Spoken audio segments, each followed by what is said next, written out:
ये होता है आपका कोई दर्पण, और यहाँ सोर्स से कोई किरण आती है, तो इस किरण को अगर मैं यहाँ पर रख दूंगा आपको और यहाँ से कहूँगा देखो यहाँ कहीं बॉल उल बार दिया हुआ, यहाँ से प्रकाश आएगी, तो आपको कैसा लगेगा बताओ? तो यहाँ पर देख के बताओ तो प्रकाश क्या हो रहा है, आपको क्या दिख रहा है? तो आप कहोगे मेरी ओर आ रही है। तो आने वाली किरण को कहा जाता है आपतित किरण।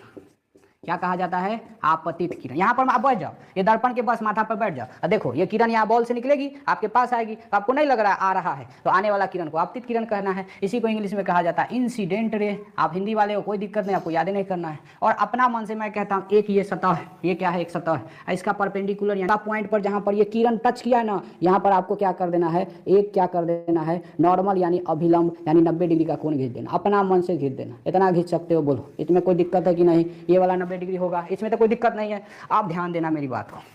अब मैं ये कहता हूं ये आ रहा है, तो देखा ये जाता है कि ये जो किरण आती है ना, तो क्या ये किरण किधर जाएगी? अब तो किरण यही तो नहीं रह सकती है, किधर तक इधर भागेगी? हो सकता है इधर ही भाग जाए, इधर नहीं जाएगी क्योंकि इधर मैं पेंट कर चुका हूं, तो अंदर तो जाने का कोई सवाल ही नहीं पैदा होता है, तो अंदर तो जाएगी। तो क्या सर इधर नहीं भाग सकती है? तो याद रखना इधर नहीं भागती है, ये प्रूव है, क्योंकि ये नया कला आ रही है इसलिए इसका नाम पड़ा आपतित किरण। अपना मन से एक खींच देना है, उसको क्या कहता हूँ? नॉर्मल यानी अभिलंब, और एक इधर की ओर भेज देना है, उसको मैं क्या कहूँगा? परावर्तित किरण। अब कहोगे सर ये जो आपका परावर्तित किरण है वो इधर भी तो जा सकता है, इधर कहे गया? तो देखना ये है नॉर्मल, और नॉर्मल में ये बताओ ये मेरा कौन सा हाइट है? तो राइट वाला हाथ है, तो इसको मैं राइट साइड लिख देता हूँ। ये वाला मेरा कौन सा हाइट है? इधर वाला कौन सा हाथ है? लेफ्ट वाला, तो मैं कह देता हूँ लेफ्ट वाला। याद रखना कभी भी किरणें जो आपतित किरण होता है सेम डायरेक्शन में वापस नहीं जाती है। अगर किरण लेफ्ट में आया है, देखो नॉर्मल के लेफ्ट में आया है, तो पक्का जो परावर्तित किरण होगा वो किरण क्या होगा? नॉर्मल के राइट में ही जाएगा, कभी भी लेफ्ट में नहीं जाता, सेम कभी भी अपना डायरेक्शन में नहीं जाता। ठीक है।